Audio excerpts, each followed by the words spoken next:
warahmatullahi wabarakatuh. Nama saya ialah Nur Auni Zahra binti Khairul Rizal dan saya merupakan murid tahun 5 Al-Arabi di Sekolah Kebahasaan Seorang Kecil. Untuk sayembara ini, saya telah menulis sebuah bacaan yang sangat menarik untuk dikongsikan bersama. Tajuk bahan bacaan saya ialah Saya Jujur dan Amanah. Bahan ini merupakan sebuah kisah pendek. Ia telah ditulis oleh Cik Suraya.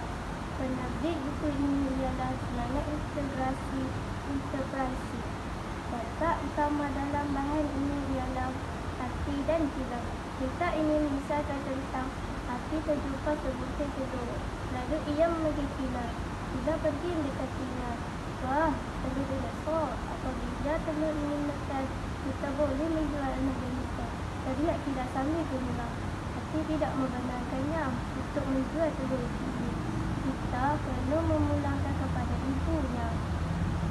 Kila berkata kepada hati, jika kita nanti, kita tidak akan dapat duit. Kila berasa marah.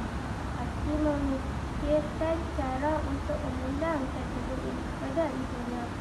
Keesokan harinya, Hati dan kawan-kawannya mencari ibu dinosaur. Ibu dinosaur pun tiba di depan Hati. Ibu dinosaur berkata bahawa itu bukan telurnya. Tiba-tiba telur itu menetas.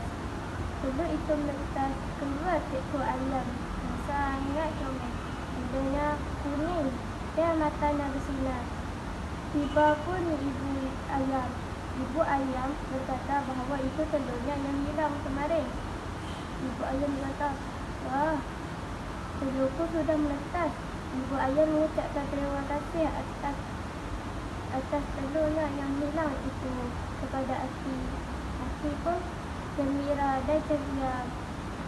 Antara nilai-nilai yang saya dapat pelajari daripada bahan ini ialah kita perlu memulangkan barang-barang orang yang jika bukan hak milik kita. Saya memilih bahan bacaan ini kerana buku ini sangat sesuai untuk kanak-kanak dan ceritanya pun bergambar. Tulisannya pula sangat kemudian teratur.